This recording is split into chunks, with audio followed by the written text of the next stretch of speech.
ಸುಜೇಂದ್ರ ಪ್ರಕಾಶ್ ಅವರಿಂದ ಮಾಹಿತಿ. ಗಗನದಿಂದ ಹರಿವುದಿಲಿಗೆ ಜ್ಞಾನವಾಣಿ, ಜ್ಞಾನದ ಹನಿಗೆ ಸೂರ್ಯವಾಣಿ.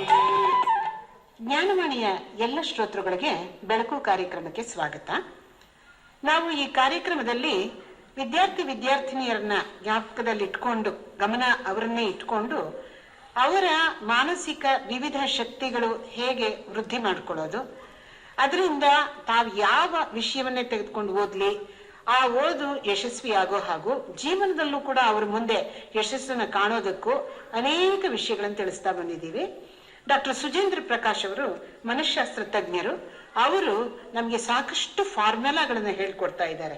ಅದನ್ನ ನೀವೆಲ್ಲ ಖಂಡಿತ ಗುರ್ತು ಮಾಡ್ಕೊಂಡಿದ್ದೀರಿ ಅಂತ ನಾನು ನಂಬಿದ್ದೀನಿ. ಖಂಡಿತ ಮಾಡ್ಕೊಳ್ಳಿ.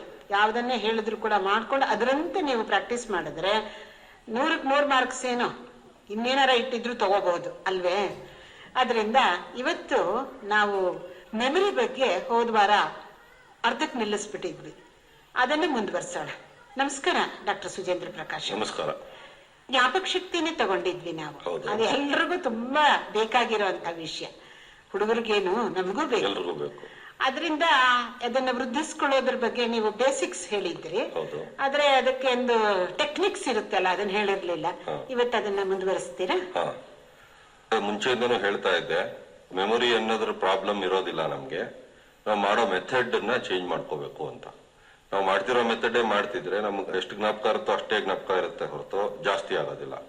So if you have to really remember more, we have to change our method ಅಂತ. ಸೊ ಯಾವ ರೀತಿ ಚೇಂಜ್ ಮಾಡ್ಕೋಬೇಕು ಅಂತ ನಾವು ಮಾಡ್ತಿರೋದ್ರಲ್ಲೇ ಸ್ವಲ್ಪ ಬದಲಾವಣೆ ಮಾಡ್ಕೊಂಡ್ರೆ ಸಾಕು, ತುಂಬಾ ಜಾಸ್ತಿ ಬೇಕಾಗಿಲ್ಲ. ಇದರಲ್ಲಿ 3 ಇದನ್ನ ನಾವು ಒಂದು ಸೂತ್ರ ಅಂತ ಅನ್ಕೋಬಹುದು. ಇದು ಎಲ್ಲ psychology text books, education text books ಅಲ್ಲೂ ಇರುತ್ತೆ. ಬಟ್ ಅದು ನಾವು ಬೇರೆ ಗಮನಿಸದಂಗೆ ಇದನ್ನು ಗಮನಿಸೋದಿಲ್ಲ. ಈ 3 ಸೂತ್ರಗಳನ್ನ ನಾವು ಇದನ್ನ ಡಿಕ್ಟಮ್ ಅಂತ ಬೇಕಾದ್ರೆ ಅನ್ಕೋಬಹುದು, ರೂಲ್ ಅಂತ ಬೇಕಾದ್ರೆ ಅನ್ಕೋಬಹುದು. ಈ ರೂಲ್ ನ ಯಾವಾಗ್ಲೂ ಗಮನದಲ್ಲಿ ಇಟ್ಕೊಂಡು ಪ್ರತಿ ಸಲ ನಾವು ಮಾಡುವಾಗ್ಲೂ ಈ ರೂಲ್ ಅಡ್ಹರ್ ಮಾಡ್ಕೊಂಡು ಹೋದ್ರಾಗ ಆಟೋಮೆಟಿಕ್ ಆಗಿ ಮೆಮೊರಿ ಲಾಂಗ್ ಟರ್ಮ್ ಹೋಗ್ಬಿಡುತ್ತೆ. ಸೊ ಈಗ ನಾನು ಮುಂಚೆ ಹೇಳಿದಾಗೆ ಪ್ರತಿ ಸಲ ಮೆಮೊರಿಯಿಂದ ನಾವು ಲಾಂಗ್ ಟರ್ಮ್ ಜಾಸ್ತಿನೇ ಮಾತಾಡೋದು. ಶಾರ್ಟ್ ಟರ್ಮ್ ಅನ್ನೋದು ರ್ಯಾಂಡಮ್ ಆಕ್ಸೆಸ್ ಮೆಮೊರಿ ಇದ್ದಂಗೆ. ಸೊ ಸ್ವಿಚ್ ಆಫ್ ಮಾಡಿದ ತಕ್ಷಣ ಎಲ್ಲ ಹೊರಟೋಗುತ್ತೆ. ಸೊ ಅದರಿಂದ ಏನು ಉಪಯೋಗ ಇಲ್ಲ. ಲಾಂಗ್ ಟರ್ಮ್ ಮೆಮೊರಿಗೆ ಹೋಗ್ಬೇಕು ಅಂತ ಅಂದಾಗ ಅದು ಆಟೋಮೆಟಿಕ್ ಆಗಿ ಹೋಗ್ಬೇಕು. ಅದು ಆಟೋಮೆಟಿಕ್ ಆಗಿ ಹೋಗಕ್ಕೆ ನಾವು ಕಾನ್ಶಿಯಸ್ ಆಗಿ ಏನ್ ಮಾಡ್ಬೇಕು ಅನ್ನೋದು ಈ 3 ಡಿಕ್ಟಮ್ ಅಲ್ಲಿ ಈಸಿಯಾಗಿ ಅರ್ಥ ಆಗುತ್ತೆ. ಈ 3 ಫಸ್ಟ್ ಹೇಳಿ ಆಮೇಲೆ ಮತ್ತೆ ಏನೇನ್ ಮಾಡ್ಬೇಕು ಅಂತ ಹೇಳ್ತೀನಿ. ಈಗ ಮೊದಲನೇದು, always proceed from known to unknown ಅಂತ. ಸೊ ನಾವು ಯಾವುದೇ ಒಂದು ವಿಷಯ ತಗೊಂಡಾಗ ಫಸ್ಟ್ ಅದರಲ್ಲಿ ನೋನ್ ಏನು ಅನ್ನೋದನ್ನ ಕನ್ಫರ್ಮ್ ಮಾಡ್ಕೋಬೇಕು. ನಮ್ಗೆ ಗೊತ್ತಿರೋದು ಏನು ಇದೆ ಅದರಲ್ಲಿ ಅನ್ನೋದು. ಇದು ನಾವು ಯೂಶುವಲಿ ಮಾಡ್ಕೊಳಲ್ಲ. ನಾವು ಯಾವ್ದನ್ನೇ ಶುರು ಮಾಡ್ಬೇಕಾದಾಗ ಫ್ರೆಶ್ ಆಗಿ ಶುರು ಮಾಡ್ತೀವಿ. ನಾವು ಫ್ರೆಶ್ ಆಗಿ ಬೆಳಗ್ಗೆ ಹೊತ್ತಿದ್ದು ಮುಖ ತೊಳೆದು ಅಥವಾ ಸ್ನಾನ ಮಾಡಿ ಫ್ರೆಶ್ ಆಗ್ಬೇಕು, ಫಿಸಿಕಲ್ ಆಗಿ ಫ್ರೆಶ್ ಆಗ್ಬೇಕೆ ಹೊರತು ಸೈಕಲಾಜಿಕಲ್ ಆಗಿ ಫ್ರೆಶ್ ನಾವು ಕ್ವಶನೇ ಬರೋದಿಲ್ಲ. ಯಾಕೆಂದ್ರೆ ಯಾವತ್ತು ಮೆಮೊರಿ ಪ್ರೋಸೆಸ್ ಆಗೋದು earlier information catches new information. So ಯಾವ್ದು ಹೊಸ ಇನ್ಫಾರ್ಮೇಶನ್ ಹಳೆ ಇನ್ಫಾರ್ಮೇಶನ್ ಹೋಗೇ ಸಿಕ್ಕಾಕೊಳತ್ತೆ ಹೊರತು ಎಲ್ಲೂ ಏನು ಇಲ್ಲದೆ ಇದ್ದಾಗ, ಬೇಸೆ ಇಲ್ಲದೆ ಇದ್ದಾಗ ಅದು ಬರುತ್ತೆ ಹೋಗುತ್ತೆ, ಗಾಳಿ ಬಂದ್ ಹೋದಂಗೆ. ಸೊ ಹಾಗಾಗಿ ನಾವು ಫಸ್ಟ್ ಯಾವುದೇ ಒಂದು ವಿಷಯ ತಗೊಂಡಾಗ ನೋನ್ ಏನು ಅನ್ನೋದನ್ನ ಡಿಟರ್ಮಿನ್ ಮಾಡ್ಕೋಬೇಕು. ಈಗ ನಾನು ಕಳೆದ ಸಾರಿ ಒಂದು ಹೇಳ್ತಾ ಇದ್ದೆ, ನಾವು ಆಡ್ ಮಾಡಲ್ಲ, ರಿಪ್ಲೇಸ್ ಮಾಡ್ತೀವಿ ಅಂತ.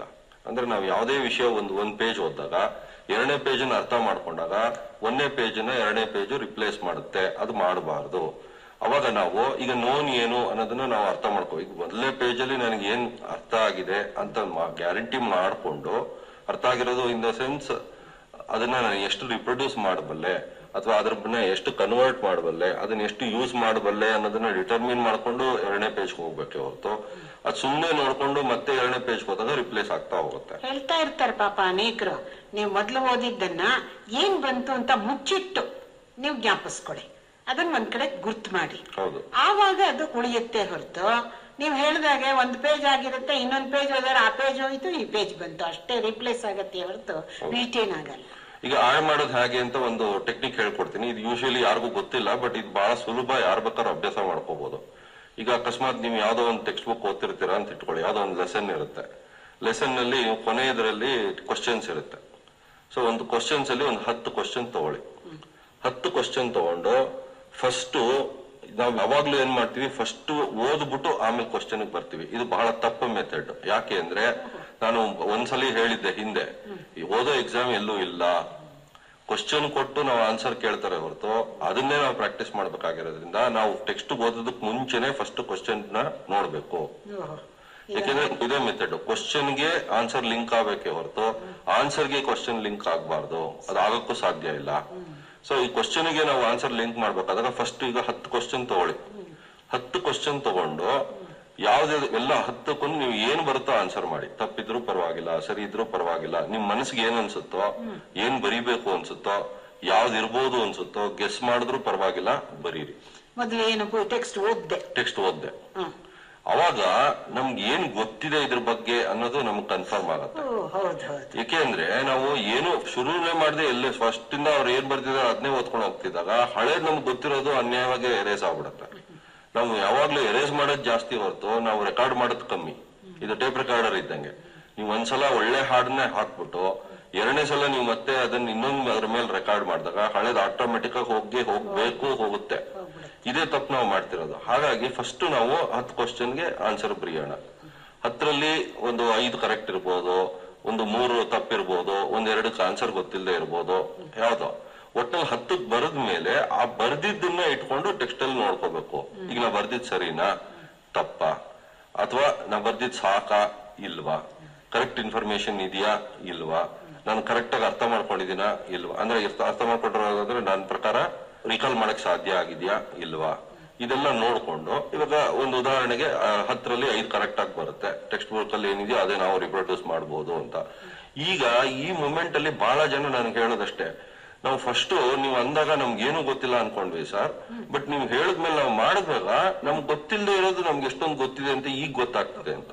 ನಾನು ಇದನ್ನ ಮೆಮೊರಿ ಅಂತ ಹೇಳೋದು. ನಮ್ಗೆ ಗೊತ್ತಿಲ್ಲದೆ ಇರೋದು ಬಹಳ ಕಮ್ಮಿ, ಆದ್ರೆ ನಮ್ಗೆ ಗೊತ್ತಿಲ್ಲ ಅಂತ ಅನ್ಕೊಳ್ಳೋದೇ ಜಾಸ್ತಿ. ನಾವ್ ಏನು ಗೊತ್ತಿಲ್ಲ ಅನ್ಕೊಳ್ಳೋದಾಗ ಏನು ಗೊತ್ತಿರೋದಿಲ್ಲ. ಫಿಸಿಕ್ಸ್ ಮ್ಯಾಥ್ಸ್ ಇಂಥ ವಿಷಯ ಅಂತ ಇಟ್ಕೊಳ್ಳೋಣ, ಅದ್ರೊಳಗೂ ಇದನ್ನ ಟ್ರೈ ಮಾಡ್ಬೋದು. ಅದರಲ್ಲೇ ಮೇಜರ್, ಯಾಕೆಂದ್ರೆ 1ನೇ ಕ್ಲಾಸಿಂದ ಓದಿರ್ತೀವಿ.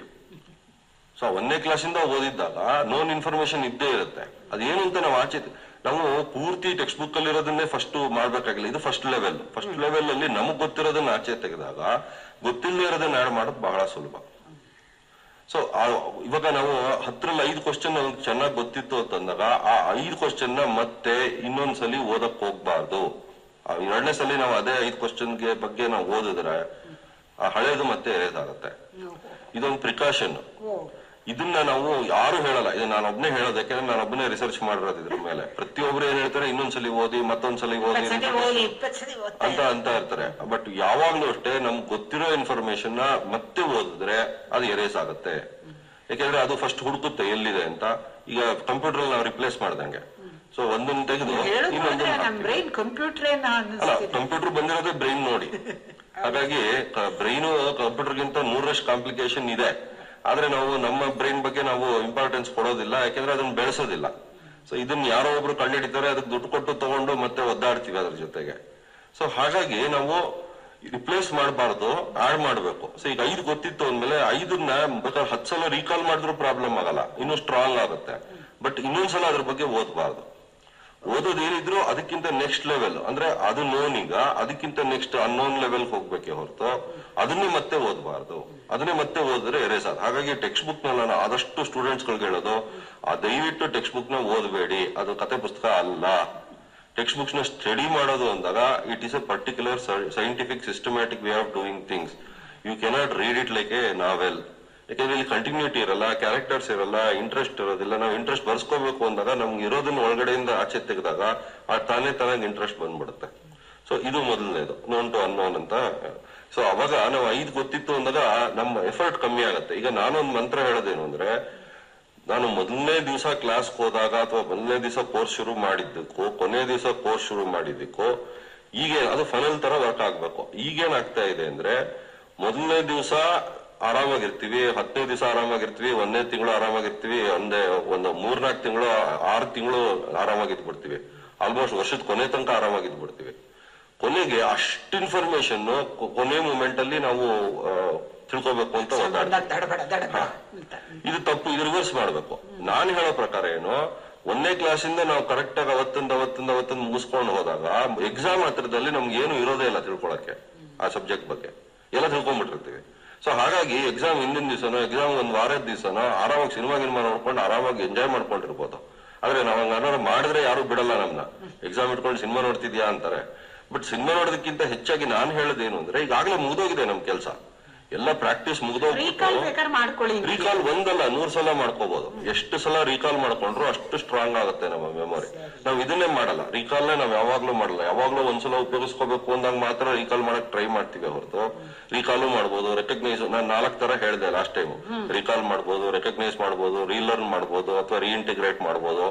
ಇವ್ ಯಾವ್ದನ್ನ ಉಪಯೋಗಿಸಿದ್ರು ಮೆಮೊರಿ ಸ್ಟ್ರಾಂಗ್ ಆಗೇ ಆಗುತ್ತೆ, ರಿಮೆಂಬರಿಂಗ್ ವೆರಿ ನಮ್ಮ ಕಂಟ್ರೋಲ್ ಬರುತ್ತೆ. ಬಟ್ ಇವ್ 4 ಬಿಟ್ಟು ನಾವು ಸುಮ್ನೆ ತಗೋತಾನೇ ಇರ್ತೀವಿ. ಈಗ ಸುಮ್ನೆ ನಾನು ನೀರು ಕುಡಿತಾನೇ ಇದ್ರೆ ಏನಾಗುತ್ತೆ, ಅಷ್ಟೇ ಪ್ರಾಬ್ಲಮ್ ಆಗೋದು. ಕೊನೆಗೆ ಮೆಮೊರಿ ಅಂದ್ರೆ ಸುಮ್ನೆ ನಾವು ತಗೊಳ್ತಾನೆ ಇದ್ದಾಗ ಇನ್ಫಾರ್ಮೇಶನ್ ಒಂದ್ರ ಮೇಲೆ ಒಂದು ಓವರ್ಲ್ಯಾಪ್ ಆಗಿ ಕೆಪಾಸಿಟಿ ಜಾಸ್ತಿ ಇರೋದಿಲ್ಲ, ಯಾಕೆಂದ್ರೆ ಜಾಸ್ತಿ ಮಾಡ್ಕೊಳ್ಳಲ್ಲ ನಾವು.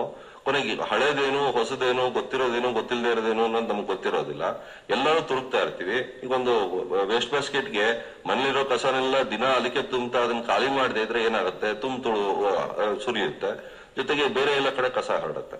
ಸೊ ಹಾಗಾಗಿ ಸುಮ್ಮನೆ ನಾವು ಇನ್ಫಾರ್ಮೇಶನ್ ಇಡ್ತಿರ್ತೀವಿ ಹೊರತು ಅದಕ್ಕೊಂದು ಸಿಸ್ಟಮ್ ಅಂತಿರಲ್ಲ, ಅದನ್ನ ಅಕ್ಸೆಸಿಂಗ್ ಹೆಂಗ್ ಮಾಡ್ಬೇಕು ಅಂತಿರೋದಿಲ್ಲ. ಹೀಗಾಗಿ ಮೆಮೊರಿನಲ್ಲಿ ತೊಂದರೆ ಆಗೋದು ಜಾಸ್ತಿ. ಸೊ ಹಾಗಾಗಿ ಇವಾಗ ನಾನು 5 ಕ್ವಶನ್ ಕರೆಕ್ಟ್ ಆಗಿ ಮಾಡದೆ ಅಂದಾಗ, ಇನ್ನು ನಾನು 5 ಕ್ವಶನ್ ಸರಿ ಇಲ್ಲ ಅಂದಾಗ, ಈಗ 3 ನನಗೆ ತಪ್ಪಾಯ್ತು ಅಂದಾಗ ಆ ತಪ್ಪನ್ನು ಫಸ್ಟ್ ತಿದ್ಕೋಬೇಕು. ನನಗೇನ್ ಗೊತ್ತಿತ್ತು ಅನ್ನೋದು ಆಚೆ ತೆಗೆದು ಏನ್ ಗೊತ್ತಿರ್ಬೇಕಿತ್ತು ಅನ್ನೋದನ್ನ ತಿಳ್ಕೊಂಡಾಗ ಆಟೋಮೆಟಿಕ್ ಆಗಿ ನನಗ್ ಗೊತ್ತಿದ್ದು ತಪ್ಪಾಗಿರೋದ್ರಿಂದ ಅದು ಎರೇಸ್ ಆಗುತ್ತೆ. ನಾನು ಆಚೆ ತೆಗೀದಿರ ಹೊಸದನ್ನ ತಿಳ್ಕೊಂಡಾಗ ಹೊಸದ್ರ ಜೊತೆಗೆ ಹಳೇದು ಸೇರ್ಕೊಂಡು ತಪ್ಪು ಜೊತೆಗೆ ಸರಿಯಾಗಿರೋದು ಸೇರ್ಕೊಂಡು ನಾವು ರಿಪ್ರೊಡ್ಯೂಸ್ ಮಾಡುವಾಗ ನಮ್ಗೆ ಗೊತ್ತಿಲ್ಲದೆ ಇದ್ದಂಗೆ ತಪ್ಪು ಕೂಡ ಬಂದ್ಬಿಡುತ್ತೆ. ಸುಮಾರು ಅದೇ ತರ ಅದಕ್ಕೆ ಆನ್ಸರ್ ಪತ್ರಿಕೆ ನಾವು ನೋಡ್ತೀವಲ್ಲ, ವರ್ಷ ನಾವು ವ್ಯಾಲ್ಯೂ ಮಾಡುವಾಗ ನೋಡಿದಾಗ ಎಷ್ಟೋ ಸಲ ಕರೆಕ್ಟ್ ವಿಷಯದ ಜೊತೆಗೆ ತಪ್ಪು ವಿಷಯನೂ ಬರೆದಿರ್ತಾರೆ. ಯಾಕೆ ಅಂದ್ರೆ ತಪ್ಪು ವಿಷಯನ ಅವ್ರು ಎಲಿಮಿನೇಟ್ ಮಾಡೇ ಇರೋದಿಲ್ಲ. ತಪ್ಪು ವಿಷಯದ ಜೊತೆಗೆ ಕರೆಕ್ಟ್ ವಿಷಯನೂ ಹಾಕ್ಬಿಟ್ಟು ಅದಕ್ಕೆ ಕೆಲವು ಸಲ ಕ್ವಶನ್ಸ್ ಕೇಳಿದಾಗ ನಾವು ಕ್ವಶನ್ ಇನ್ನೇನೋ ಬಗ್ಗೆ ಕೇಳಿರ್ತೀವಿ, ಅವ್ರು ಎಲ್ಲಾದ್ರ ಬಗ್ಗೆನೂ ಬರೆಯಕ್ ಹೋಗ್ತಾರೆ. ಹಾಗಾಗಿ ಯಾವ್ದು ಕೇಳಿರ್ತೀವೋ ಅದ್ರ ಬಗ್ಗೆ ಕಮ್ಮಿ ಬರೆದ್ಬಿಟ್ಟು ಬೇರೆ ಎಲ್ಲ ಬರ್ತಿದ್ದಾಗ ನಮ್ಗೆ ಫುಲ್ ಮಾರ್ಕ್ಸ್ ಕೊಡೋದಕ್ಕಾಗೋದಿಲ್ಲ. ಹೀಗೆ ಮಾರ್ಕ್ಸ್ ಕಳ್ಕೊಳ್ಳೋದು ಜಾಸ್ತಿ. ಹಾಗಾಗಿ ಒಂದು ನಾವು ಗೊತ್ತಿರೋ ಇನ್ಫಾರ್ಮೇಶನ್ ಮತ್ತೆ ಕಲಿಯೋದು ನಿಲ್ಲಿಸ್ಕೊಡ್ಬೇಕು, ಏನಿದ್ರು ನೆಕ್ಸ್ಟ್ ಲೆವೆಲ್ ಕಲಿಬೇಕು. ಎರಡನೇದು, ನಮ್ಗೆ ತಪ್ಪ್ಯಾವ್ದಿದೆಯೋ ಅದನ್ನ ಪೂರ್ತಿ ಎರೇಸ್ ಮಾಡಿ ಮತ್ತೆ ಹೊಸದನ್ನ ರೆಕಾರ್ಡ್ ಮಾಡ್ಬೇಕು. ಆ ರೆಕಾರ್ಡ್ ಮಾಡಿದ್ದನ್ ಬೇಕಾದ್ರೆ 1-2 ಸಲ ನಾವು ರೀಕಾಲ್ ಮಾಡ್ಕೋಬಹುದು, ಪ್ರಾಬ್ಲಮ್ ಇಲ್ಲ. ಮೂರನೇದು, ನಮ್ಗೆ ಗೊತ್ತೇ ಇಲ್ಲ ಅನ್ನೋದನ್ನ ಹೊಸದಾಗಿ ರೆಕಾರ್ಡ್ ಮಾಡಿ ಅವಾಗ ಸ್ಟಡಿ ಮಾಡ್ಬೇಕು. ಅವಾಗ ನಾವು ಟೆಕ್ಸ್ಟ್ ಬುಕ್ ಅಲ್ಲಿ ಈ ವಿಷಯದ ಬಗ್ಗೆ ಇವರೇನ್ ಹೇಳ್ತಾರೆ ಅನ್ನೋದನ್ನ ಓದ್ಬೇಕು. ಅವಾಗ ಓದಿದಾಗ ನಮ್ಗೆ ಆ ಕ್ವಶನ್ ಇಂದ ನಾವು ಆನ್ಸರ್ ಬಂದಾಗ ಅಲ್ಲಿ ಲಿಂಕ್ ಸಿಕ್ಬಿಡುತ್ತೆ. ನೆಕ್ಸ್ಟ್ ಟೈಮ್ ನಾವು ಕ್ವಶನ್ ಪೇಪರ್ ಅಲ್ಲಿ ಆ ಕ್ವಶನ್ ಬಂದಾಗ ಆಟೋಮೆಟಿಕ್ ಆಗಿ ಈ ವಿಷಯ ಬಂದ್ಬಿಡುತ್ತೆ. ಸೊ ಈ ಮೆಥಡ್ ಬಹಳ ಸುಲಭ ಅಡಾಪ್ಟ್ ಮಾಡ್ಕೊಳ್ಳೋದು.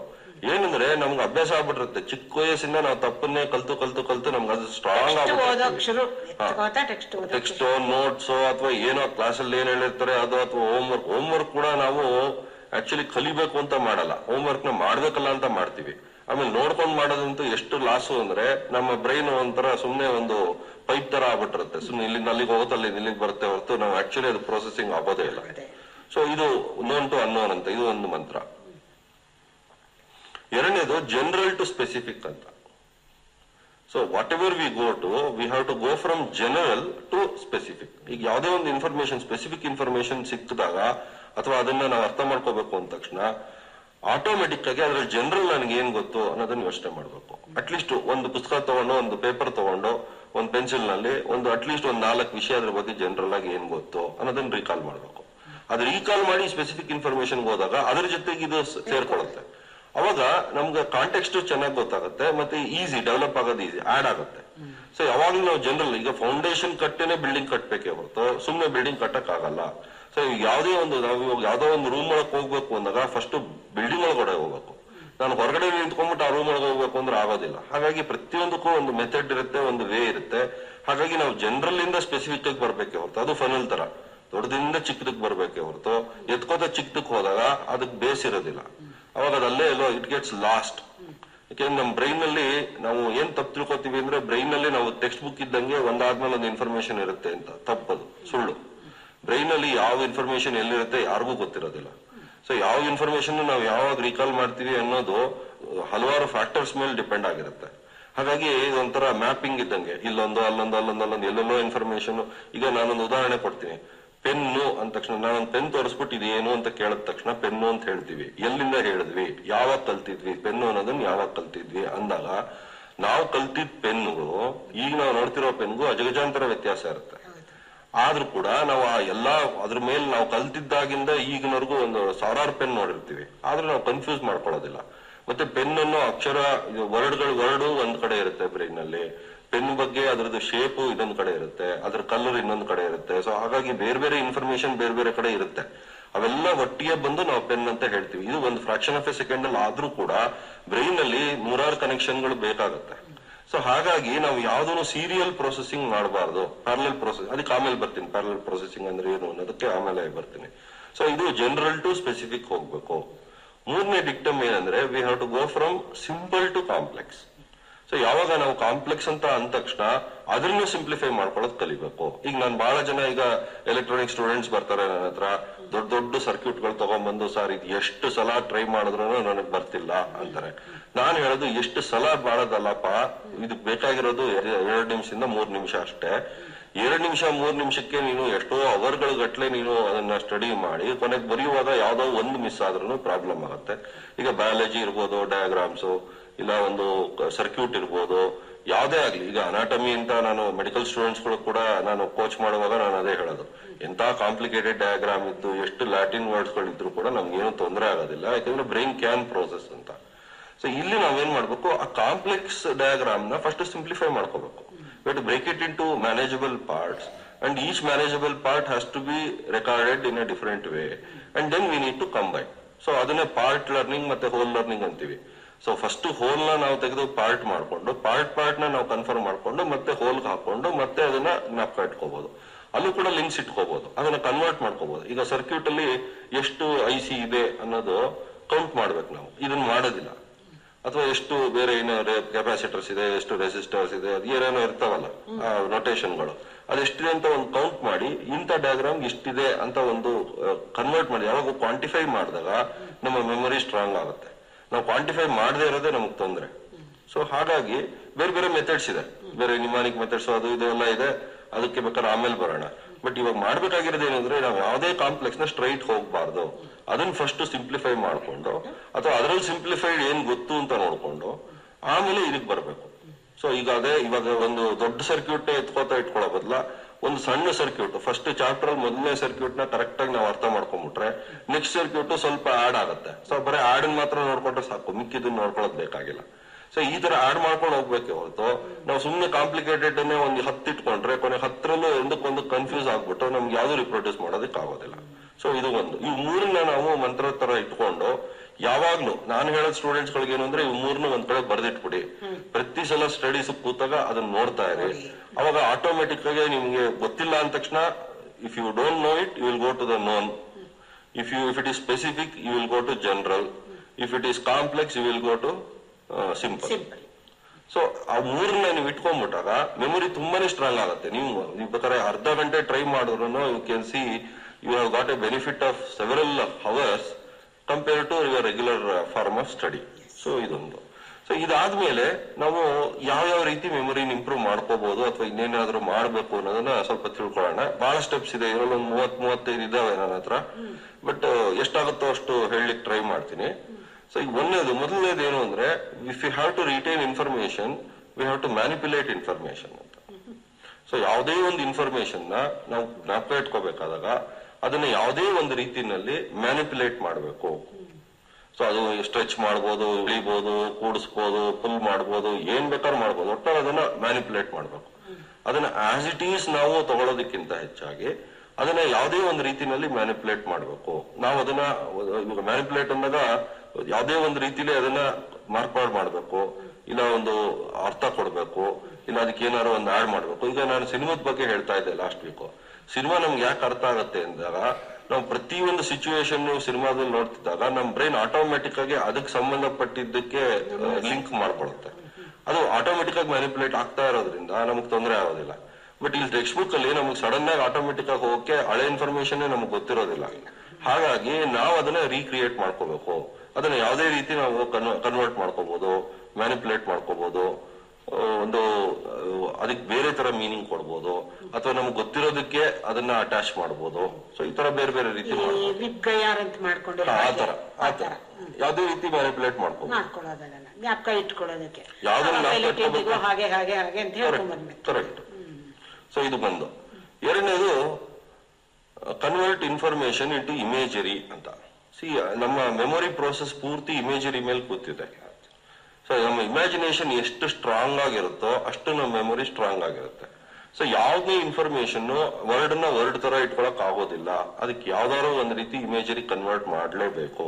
ಯಾಕೆಂದ್ರೆ ನಾವು ಐಡಿಯಾಸ್ ಬ್ರೈನ್ ಅಲ್ಲಿ ಕ್ರಿಯೇಟ್ ಆದಾಗ ಅದು ಇಮೇಜರಿನೇ ಸೋರ್ಸ್ ಮಾಡೋದು, ಸೊ ಇಮೇಜರಿನೇ ಹುಡ್ಕೋದು. ಹಾಗಾಗಿ every information has to be converted into imagery. ಒಂದು ಡಯಾಗ್ರಾಮೇ ಆಗಿರ್ಬೋದು, ಒಂದು ಲೆಕ್ಕನೇ ಆಗಿರ್ಬೋದು, ಅಥವಾ ಒಂದು ಸಾಕಷ್ಟು ದೊಡ್ಡ ಇನ್ಫಾರ್ಮೇಶನ್ ಆಗಿರ್ಬೋದು, ಒಂದು 10 ಪೇಜ್ ಇನ್ಫಾರ್ಮೇಶನ್ ಆಗಿರ್ಬೋದು, ಅದನ್ನ ನಾವು ರೀಕ್ರಿಯೇಟ್ ಮಾಡ್ಬೇಕು. ಸೊ ಈಗ ಫಾರ್ ಎಕ್ಸಾಂಪಲ್ ಸಿನಿಮಾದಲ್ಲಿ ನಮ್ಗೆ ಗೊತ್ತಿಲ್ಲದೆ ಇದ್ದಂಗೆ ಇಮೇಜರಿ ಕ್ರಿಯೇಟ್ ಆಗ್ತಾನೆ ಇರುತ್ತೆ. ಹಾಗಾಗಿ ನಮ್ಗೆ ಗ್ಯಾರಂಟಿ ಜ್ಞಾಪಕ ಇರುತ್ತೆ.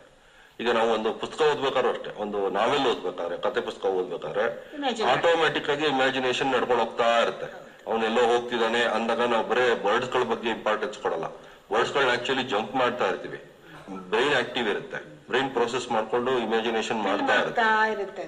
ಸೊ ಅದೇ ಕೆಲಸನ ನಾವು ಟೆಕ್ಸ್ಟ್ ಬುಕ್ ಅಲ್ಲಿ ಮಾಡಿದಾಗ ಅದನ್ನೇ ನಾವು ಪ್ಯಾರಲಲ್ ಪ್ರೊಸೆಸಿಂಗ್ ಅಂತ ಹೇಳೋದು. ಸೊ ಪ್ಯಾರಲಲ್ ಪ್ರೊಸೆಸಿಂಗ್ ಅಂದಾಗ ನಾವು ಮಾಡ್ತಿರೋ ಇದನ್ನು ಕೆಲಸನು, ಬ್ರೈನ್ ಕೆಲಸನು ಪ್ಯಾರಲಲ್ ಆಗೇ ಹೋಗ್ತಾ ಇರ್ಬೇಕು, ಒಂದಕ್ಕೆ ಪಕ್ಕದಲ್ಲೇ ಒಂದು ಹೋಗ್ತಾ ಇರ್ಬೇಕೆ ಹೊರತು ಒಂದೊಂದು ಫಸ್ಟ್ ಹೋಗ್ಬಿಟ್ಟು ಆಮೇಲೆ ಇನ್ನೊಂದು ಹೋಗ್ತೀನಿ ಅಂತ ಆಗೋದಿಲ್ಲ. ಇದು 2 ಗಾಲಿಗಳು ಹೋದಂಗೆ, 2 ಗಾಲಿಗಳು ಒಂದೇ ಸಮ ಒಂದೇ ಸ್ಪೀಡ್ ಅಲ್ಲಿ ಒಂದೇ ತರ ಹೋದ್ರೇನೆ ಗಾಡಿ ಮುಂದೆ ಹೋಗೋದು. ಒಂದು ನಾನ್ ಫಾಸ್ಟ್ ಆಗಿ ಹೋಗ್ತೀನಿ, ಇನ್ನೊಂದು ನಾನ್ ಫಾಸ್ಟ್ ಆಗಿ ಹೋಗ್ತೀನಿ, ಇಲ್ಲ ಒಂದ್ ಫಸ್ಟ್ ನೀನ್ ಹೋಗ್ಬಿಟ್ಟು ಆಮೇಲೆ ನಾನು ಬರ್ತೀನಿ ಅನ್ನೋದಕ್ಕೆ ಆಗೋದಿಲ್ಲ. ಪ್ಯಾರಲಲ್ ಆಗೇ ಹೋಗ್ಬೇಕು. ಆಮೇಲೆ ಪ್ಯಾರಲಲ್ ಆಗೇ ಇರ್ಬೇಕೆ ಹೊರತು ಕನ್ವರ್ಜ್ ಆಗ್ಬಾರ್ದು, ಇಲ್ಲ ಡೈವರ್ಜ್ ಆಗ್ಬಾರ್ದು, ಪ್ಯಾರಲಲ್ ಆಗೇ ಇರ್ಬೇಕು. ಸೊ ಇದನ್ನ ನಾವು ಪ್ಯಾರಲಲ್ ಪ್ರೊಸೆಸಿಂಗ್ ಅಂತ ಹೇಳ್ತೀವಿ. So converting information into imagery will create a parallel niche for that. So ಅವಾಗ ಅದು ಸ್ಟಿಕ್ ಆನ್ ಆಗುತ್ತೆ. ನೆಕ್ಸ್ಟ್ ರೀಕಾಲ್ ಮಾಡೋದು ಬಹಳ ಸುಲಭ ಆಗುತ್ತೆ. ಯಾಕೆಂದ್ರೆ ಇಮೇಜರಿಯಿಂದ ರೀಕಾಲ್ ಮಾಡೋದು ಸುಲಭ, ಆಸ್ ಇಟ್ ಈಸ್ ರೀಕಾಲ್ ಮಾಡೋದು ಕಷ್ಟ. ಇದು ಎರಡನೇದು. ಮೂರನೇದು we have to actively scan for information ಅಂತ, ಸ್ಕ್ಯಾನಿಂಗ್. ಸೊ ನಾವು ಯಾವಾಗ್ಲೂ ಹುಡುಕ್ಬೇಕು. ಈಗ ಒಂದು ಉದಾಹರಣೆ ಕೊಡ್ತೀನಿ. ಅಕಸ್ಮಾತ್ ನಾವು ಕೀ ಕಳ್ಕೊಂಡ್ವಿ, ಒಂದು ಯಾವ್ದೋ ಕೀ ಕಳ್ಕೊಂಡ್ವಿ ಅಂದಾಗ ನಾವು ಹೇಗೆ ಹುಡುಕ್ತಿವಿ ಅನ್ನೋದನ್ನ ಯೋಚನೆ ಮಾಡೋಣ. ನಾನು ಅಲ್ಲಿಟ್ಟಿದ್ನ, ನಾ ಇಲ್ಲಿಟ್ಟಿದ್ನ, ಸಾಮಾನ್ಯ ಅಲ್ಲಿಟ್ಟಿರ್ತೀನಲ್ಲ ಅಂತ ಯೋಚನೆ ಮಾಡ್ತೀವಿ. ನಾವು ಫಿಸಿಕಲ್ ಆಗಿ ಏನ್ ಮಾಡ್ತೀವಿ, ತುಂಬಾನೇ ಆಕ್ಟಿವ್ ಆಗಿ ಹುಡುಕ್ತಿವಿ. ಇಲ್ಲಿದ್ಯಾ, ಅಲ್ಲಿದ್ಯಾ, ಎಲ್ಲೆಲ್ಲಿ ಇರ್ಲಿಕ್ಕೆ ಸಾಧ್ಯ ಇಲ್ಲ ಅಲ್ಲಿ ಹುಡುಕಲ್ಲ. ಎಲ್ಲೆಲ್ಲಿ ಇರ್ಲಿಕ್ಕೆ ಸಾಧ್ಯ ಇದೆ ಅಲ್ಲಿ ಹುಡುಕ್ತಿವಿ. ಈಗ ಅಕಸ್ಮಾತ್ ಟೇಬಲ್ ಮೇಲೆ ತುಂಬಾ ಪುಸ್ತಕಗಳು ಅದು ಇದು ಇದ್ದಾಗ ಪುಸ್ತಕದ ಮಧ್ಯದಲ್ಲಿ ಇರ್ಬೋದೇನಪ್ಪ ಅಂತ ಚಲಾಪಿಲಿ ಮಾಡ್ತೀವಿ. ಫಾಸ್ಟ್ ಆಗೇ ಮಾಡ್ತೀವಿ, ಆಕ್ಟಿವ್ ಆಗಿ ಮಾಡ್ತೀವಿ. ಅದ್ ಸಿಗೋ ತನಕ ಕಂಟಿನ್ಯೂಸ್ ಆಗಿ ಹುಡುಕ್ತಾ ಇರ್ತೀವಿ. ನಾವು ಹುಡುಕುವಾಗ ಇವಾಗ ಒಂದೊಂದು ಇಂಚುನು ಈ ಇಂಚಲ್ಲಿದ್ಯಾ, ಈ ಇಂಚಲ್ಲಿದ್ಯಾ, ಈ ಇಂಚಲ್ಲಿದ್ಯಾ ಅಂತ ಒಂದೊಂದು ಇಂಚುನು ಹುಡ್ಕೊಂಡ್ ಬರೋದಿಲ್ಲ. ಒಂದೇ ಸಲ ಸ್ಕ್ಯಾನ್ ಮಾಡಿ ಇಲ್ಲಿದ್ಯಾ, ಈ ಟೇಬಲ್ ಮೇಲೆ ಇದೆಯಾ ಅನ್ನೋದಕ್ಕೆ ಒಂದ್ಸಲ ನೋಡ್ತೀವಿ, 1 ಸೆಕೆಂಡ್ ಅಲ್ಲಿ ಇಲ್ಲ ಅಂತ ಕನ್ಫರ್ಮ್ ಮಾಡ್ಕೊಂಡು ಇನ್ನೊಂದ್ ಕಡೆ ಹೋಗ್ತೀವಿ. ಸೊ ಹಾಗೇನೆ ಇನ್ಫಾರ್ಮೇಶನ್ ಕೂಡ ಸ್ಕ್ಯಾನ್ ಮಾಡ್ಬೇಕು. ಯಾಕೆಂದ್ರೆ ಈ ತರ ಮಾಡಕ್ಕೆ ನಮ್ಗೆ ಏನ್ ಬೇಕು ಅಂತ ಗೊತ್ತಿರೋ, ಕೀ ಕಳ್ಕೊಂಡಾಗ ಕೀ ಹೆಂಗಿದೆ ಅಂತ ನಮ್ಗೆ ಗೊತ್ತಿರುತ್ತೆ. ಹಾಗಾಗಿ ಕೀ ಹುಡ್ಕೋದ್ ಸುಲಭ. ನನಗೆ ಕೀ ಗೊತ್ತಿಲ್ದೇನೆ ಇದ್ದು, ನಾನು ಏನ್ ಹುಡುಕ್ತೀನಿ ಅಂತ ಗೊತ್ತಿಲ್ದೇನೆ ಇದ್ದು ನಾನು ಹುಡ್ಕಕ್ ಹೋದ್ರೆ ಅದು ಬಹಳ ಕಷ್ಟ ಆಗುತ್ತೆ. ಸೊ ಹಾಗಾಗಿ ನಾವು ಫಸ್ಟ್ ಯೋಚನೆ ಮಾಡ್ಬೇಕು ನಮ್ಗೆ ಏನ್ ಬೇಕು ಅನ್ನೋದನ್ನ. ಅದಕ್ಕೆ ಕ್ವಶನ್ ಫಸ್ಟ್ ನೋಡಿದಾಗ ನಮ್ಗೆ ಏನ್ ಆನ್ಸರ್ ಬೇಕು ಅನ್ನೋದು ನಮ್ಗೆ ಗೊತ್ತಾಗುತ್ತೆ. ಅವಾಗ ಅದನ್ನ ಟೆಕ್ಸ್ಟ್ ಬುಕ್ ಅಲ್ಲಿ ಹುಡ್ಕೋದು ಬಹಳ ಸುಲಭ. ಅವಾಗ ಸ್ಕ್ಯಾನಿಂಗ್ ಆಟೋಮೆಟಿಕ್ ಆಗಿ ಬರುತ್ತೆ, ಸ್ಪೀಡ್ ರೀಡಿಂಗ್ ಫಾಸ್ಟ್ ಆಗಿ ಬರುತ್ತೆ, ಹಂಗೆ ನಾವು ಪ್ರೊಸೆಸಿಂಗು ಆಟೋಮೆಟಿಕ್ ಆಗಿ ಆಗುತ್ತೆ. ನಾವು ಗೊತ್ತಿಲ್ಲದೆ ಸುಮ್ಮನೆ ಏನೋ ಕೊಟ್ಟಿದ್ದಾರೆ ನಾವು ತಗೊಳ್ಳೋಣ ಅಂದ್ರೆ ಅದು ತಗೊಳ್ತೀವಿ, ಆದ್ರೆ ಎಲ್ಲೂ ಉಳ್ಕೊಳ್ಳಲ್ಲ. ಫಸ್ಟ್ MBA ಹುಡುಗರು ತುಂಬಾ ಕೋರ್ಸಸ್ ಇರುತ್ತೆ, ಅವ್ರಿಗೆ ಪೇಪರ್ಸ್ ಜಾಸ್ತಿನಲ್ಲ. ಅವ್ರು SLC PUC ಓದ್ತಿದ್ದಾಗ ಓದಕ್ ಹೋಗ್ತಾರೆ. ಹೋಗ್ಬಿಟ್ಟು ಭ್ರಮನಿರಸನ ಆಗ್ಬಿಡುತ್ತೆ, ಫುಲ್ ಆಫ್ ಕನ್ಫ್ಯೂಷನ್. ನಂಗೆ ಈ ಕೋರ್ಸ್ ಆಗಲ್ಲ, ನಾ ಬಿಟ್ಟೇ ಬಿಡ್ತೀನಿ ಅನ್ಕೋತಾರೆ. ಯಾಕೆ ತಗೊಂಡು ಅಂತಾರೆ. ಒಂದ್ ಕನ್ಫ್ಯೂಷನ್ ಆಗುತ್ತೆ. ಕಡೆಗೆ 1-2 ಪಾರ್ಟ್ ಉಳಿಯುತ್ತೆ, ಒಂದ್ರೊಳಗೆ 3 ಪಾರ್ಟ್ ಉಳಿಯುತ್ತೆ. ಆಮೇಲೆ 2ನೇ ವರ್ಷಕ್ಕೆ ಸ್ವಲ್ಪನೇ ಬಕಪ್ ಆಗ್ಬಿಡ್ತಾರೆ. 3ನೇ ವರ್ಷದಷ್ಟಕ್ಕೆ ಅವ್ರೆಲ್ಲಾ ಪೇಪರ್ಸ್ ಅನ್ನು ಏಕ್ದಮ್ ಯಾವ ಮೆಥಡ್ ಅಲ್ಲಿ ತಗೋಬೇಕು ಅನ್ನೋದಕ್ಕೆ ಬಂದು ಇದ್ದಿದ್ರೊಳಗೆ ಒಂದು ಆವರೇಜ್ ಅಲ್ಲಿ ನಾನು ಗಮನಿಸಿರೋ ಹಾಗೆ ಬಕಪ್ ಆಗ್ಬಿಡ್ತಾರೆ. ಅಲ್ಲ, ಅದು ಕೊನೆಯಲ್ಲಿ ಅವ್ರು ಪಿಕಪ್ ಆಗೋದು ಯಾಕೆ ಅಂದ್ರೆ ಅಪ್ಲಿಕೇಶನ್ ಬರುತ್ತೆ, ಅವಾಗ ಸ್ವಲ್ಪ ಇಮೇಜರಿ ತಾನೇ ಕ್ರಿಯೇಟ್ ಆಗುತ್ತೆ. ಫುಲ್ಲೆಲ್ಲ ಓದ್ತಾ ಕೂತ್ಕೊಳ್ಳಲ್ಲ. ಬಟ್ ಇನಿಷಿಯಲಿ ಅವ್ರಿಗೆ ಗೊತ್ತಿರೋದಿಲ್ಲ ಅಪ್ಲಿಕೇಶನ್ ಏನಾಗುತ್ತೆ ಅಂತ. ಈಗ ಅನಾಟಮಿ ಆಗ್ಲಿ ಫಿಸಿಯಾಲಜಿ ಆಗ್ಲಿ ಬಂದಾಗ ಅವ್ರಿಗೆ ತುಂಬಾ ಇನ್ಫಾರ್ಮೇಶನ್ ಇದೆ, ಹೊಸ ವರ್ಡ್ಸ್ ಅಂತಾನೆ ಒದ್ದಾಡ್ತಿರ್ತಾರೆ ಹೊರತು ಅದ್ ಏನಕ್ಕೆ ಉಪಯೋಗಕ್ಕೆ ಬರುತ್ತೆ ಅಥವಾ ಆ ಇನ್ಫಾರ್ಮೇಶನ್ ಇಂದ ನಾವ್ ಏನ್ ಯೂಸ್ ಮಾಡ್ಕೋಬಹುದು ಅನ್ನೋದು ಗೊತ್ತಿರೋದಿಲ್ಲ. ಹಾಗಾಗಿ ತೊಂದರೆ ಆಗುತ್ತೆ. ಆಮೇಲೆ ಇಂಜಿನಿಯರಿಂಗ್ ಅಲ್ಲೂ ನಾನು ನೋಡಿದೀನಿ, ಅವ್ರು ಓದೋ ಮ್ಯಾಥಮೆಟಿಕ್ಸ್, ಅವ್ರು ಓದೋ ಫಿಸಿಕ್ಸ್, ಅವ್ರು ಓದೋ ಕೆಮಿಸ್ಟ್ರಿ ಎಲ್ಲ ಕೂಡ ಹೆಚ್ಚು ಕಮ್ಮಿ ಅವರು 9th ಸ್ಟ್ಯಾಂಡರ್ಡ್ ಇಂದ ಓದಿರೋದೇ ವಾಪಸ್ ರಿಪೀಟ್ ಆಗಿರುತ್ತೆ. ಸ್ವಲ್ಪ ಅಪ್ಲಿಕೇಶನ್ ವ್ಯಾಲ್ಯೂ ಇರುತ್ತೆ. ಹಾಗಾಗೂ ಕೂಡ ಫಸ್ಟ್ ಸೆಕೆಂಡ್ ಸೆಮಿಸ್ಟರ್ ತುಂಬಾ ಜನ ಫೇಲ್ ಆಗ್ತಾರೆ. ಯಾಕೆ ಅಂದ್ರೆ ನೀವು ಹೇಳ್ದಂಗೆ ಅದೇ ಹಳೆ ಮೆಥಡ್ ಉಪಯೋಗಿಸಕ್ ಟ್ರೈ ಮಾಡ್ತಾರೆ. ಇವತ್ತು ಓದಿದ್ದು ನಾಳೆ ಮರ್ತೋಗುತ್ತೆ, ನಾಳೆ ಓದಿದ್ದು ನಾಳಿದ್ದಕ್ಕೆ ಮರ್ತೋಗುತ್ತೆ. ಹಾಗಾಗಿ ತುಂಬಾ ಜಾಸ್ತಿ ಅನ್ನಿಸ್ಬಿಟ್ಟು ಮತ್ತೆ ಸ್ಟ್ರೈನ್ ತಗೊಂಡು ಇಲ್ಲದೆ ಇರೋ ಪ್ರಾಬ್ಲಮ್ಸ್ ಇಟ್ಕೊಂಡು ಓದಾಡ್ತಿರ್ತಾರೆ. ಸೊ ಇದು ಇನ್ನೊಂದು. ನೆಕ್ಸ್ಟ್ 4ನೇದು, ಇದನ್ನ ಲಾಸ್ಟ್ ಟೈಮ್ ಕೂಡ ಹೇಳಿದ್ದೆ, the information processing should be subconscious and automatic, not conscious and voluntary. So subconscious ಅಂದ್ರೆ ಅದ್ರ ಪಾಡ್ಗದ ಹಾಕೊಂಡು ಹೋಗ್ತಾ ಇರ್ಬೇಕು. ಸಿನಿಮಾದಲ್ಲಿ ಆದಂಗೆ, ಸಿನಿಮಾದಲ್ಲಿ ನಾವ್ ಯಾವತ್ತು ಜ್ಞಾಪಕ ಇಟ್ಕೋಬೇಕು ಅಂತ ಜ್ಞಾಪಕ ಇಟ್ಕೊಳ್ಳಲ್ಲ. ಯಾವ ಹೀರೋನು ಬಂದ್ಬಿಟ್ಟು ಗಮನ ಇಟ್ಟು ಕೇಳಿ ನಾನು ಇವಾಗ ಮಾತಾಡ್ತಿದ್ದೀನಿ ಅಂತ ಹೇಳಲ್ಲ. ಅವಾಗವಾಗ ಡೈರೆಕ್ಟರ್ ಬಂದ್ಬಿಟ್ಟು ಅರ್ಥ ಆಯ್ತಾ ಅಂತ ಕೇಳಲ್ಲ. ಬಟ್ ಇವನ್ನೆಲ್ಲ ನಾವು ಕ್ಲಾಸ್ ರೂಮ್ ಅಲ್ಲಿ ಮಾಡ್ತಿರ್ತೀವಿ. ಪ್ರತಿ ಟೀಚರ್ನು ಅರ್ಥ ಮಾಡ್ಕೊಳ್ಳಿ, ಅರ್ಥ ಆಯ್ತಾ ನೋಟ್ ಮಾಡ್ಕೊಳ್ಳಿ, ಬೋರ್ಡ್ ಮೇಲೆ ಬರ್ದಿದ್ದೀನಿ, ಈ ತರ ಒಂದೊಂದನ್ನು ಹೇಳಿದಾಗಲೇ ನಮಗ್ ತೊಂದರೆ ಆಗೋದು. ಯಾಕೆಂದ್ರೆ ಸ್ಪಾಂಟೇನಿಯಸ್ ಪ್ರೊಸೆಸಿಂಗ್ ನಡೀತಿರೋದಿಲ್ಲ. ನಾವು ವಾಲಂಟರಿಯಾಗಿ ಒಂಥರ ಮಾಡ್ಬೇಕಲ್ಲ ಅಂತ ಮಾಡ್ತಿರ್ತೀವಿ, ಅದಕ್ಕೆ ಪ್ರೊಸೆಸಿಂಗ್ ಆಗೋದಿಲ್ಲ.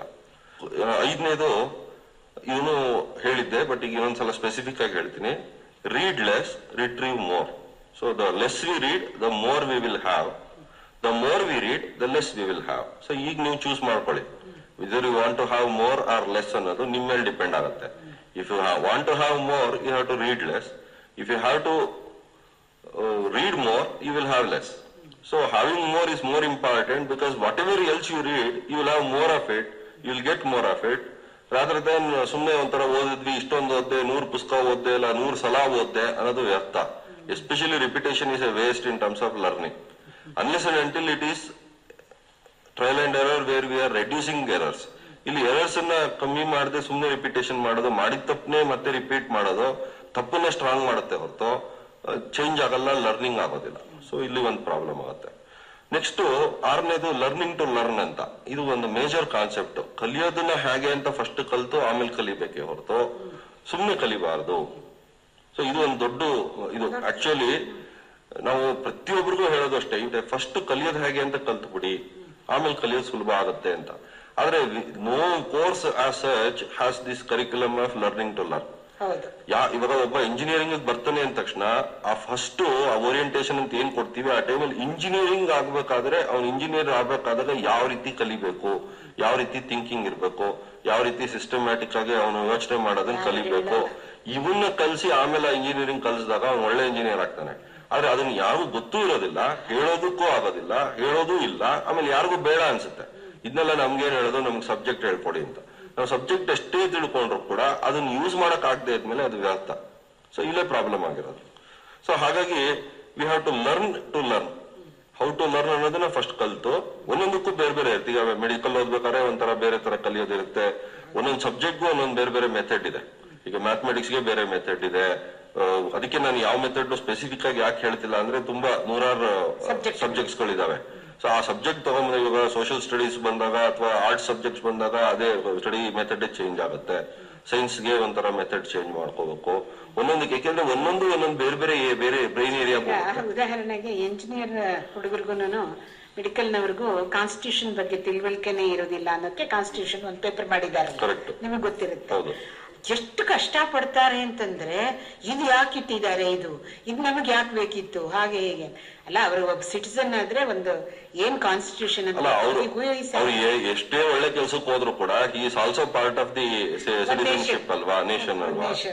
ನಮ್ ಮೂಲಭೂತ ಹಕ್ಕೇ ಗೊತ್ತಿಲ್ಲದೆ, ನಮ್ ಮೂಲಭೂತ ಡ್ಯೂಟಿ ಗೊತ್ತಿಲ್ಲದೆ ಅವ್ನು ಏನು ಎಷ್ಟು ಸಂಬಳ ತಗೊಂಡ್ರು ಉಪಯೋಗ ಆಗೋದಿಲ್ಲ. ಬಟ್ ಆ ರಿಲೆವೆನ್ಸ್ ಅನ್ನ ಯಾರು ಹೇಳೋದಿಲ್ಲ. ಇದು ಸಿಲೆಬಸ್ ಅಲ್ಲಿ ಇದೆ, ಕಲೀರಿ ಅಂತ ಕಲಿಸ್ತಿರ್ತಾರೆ. What is our rights, what is our duties ಅನ್ನೋದು ಅವ್ರಿಗೆ ಸಿಟ್ಟು ಬರುತ್ತೆ. ಇದನ್ನೆಲ್ಲ ಯಾಕೆ ಜ್ಞಾಪಕ ಇಟ್ಕೋಬೇಕು ಅಂತ. ಅದು ಎಷ್ಟು ಜೀವನಕ್ಕೆ ಬೇಕು. ಕಾನ್ಸ್ಟಿಟ್ಯೂಷನ್ ಇಲ್ಲದೆ ಇದ್ರೆ ಒಬ್ಬ ಮನುಷ್ಯನಾಗ ನಾವು ಈ ದೇಶದ ಪ್ರಜೆಯಾಗಿರೋದಕ್ಕೆ ಆಗೋದಿಲ್ಲ, ತಿಳ್ಕೊಳ್ಳಿ ಅನ್ನೋದನ್ನ ಹೇಳಿದ್ರೆ ಬಹುಶಃ ಯಾರು ಈ ತರ ಬೇಜಾರು ವ್ಯಕ್ತಪಡಿಸಲ್ಲ ಅನ್ಸುತ್ತೆ. ಇದನ್ನೆಲ್ಲ ನಾನು ನನ್ನ ವೆಬ್ಸೈಟ್ ಅಲ್ಲಿ ಕೊಟ್ಟಿದ್ದೀನಿ. ಒಂದು E book active self study ಅಂತ ಒಂದು ಇ ಬುಕ್ ಇದೆ. ಅದರಲ್ಲಿ ಫುಲ್ ಮೆಥಡ್ 28 ಸ್ಟೆಪ್ಸ್ ಕೊಟ್ಟು ಯಾವ್ದು ರೀತಿ ಸ್ಟೆಪ್ ಬೈ ಸ್ಟೆಪ್ ಹೋಗ್ಬೇಕು ಅಂತ ಕೂಡ ಟೆಕ್ಸ್ಟ್ ಬುಕ್ ಹಾಕಿ ಓದೋದು ಅಂತ ಕೂಡ ಹೇಳಿದೀನಿ. ಸೊ ಇಂಟ್ರೆಸ್ಟ್ ಇರೋರು supraTherapy.com ಹೋಗಿ ಅದು ಟ್ರೈನಿಂಗ್ ಪ್ರೋಗ್ರಾಮ್ ತಗೊಂಡ್ರೆ ಎಲ್ಲಾ ಸಿಕ್ಕತ್ತೆ ವಿಷಯಗಳು.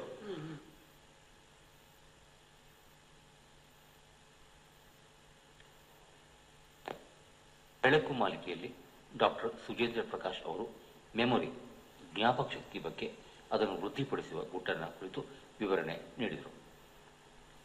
ಇನ್ನು ನಾಳೆ ರಾತ್ರಿ 8:30 ಗಂಟೆಗೆ ಬದುಕಲು ಕಲಿಯಿರಿ ಸ್ವಾಮಿ ಜಗತ್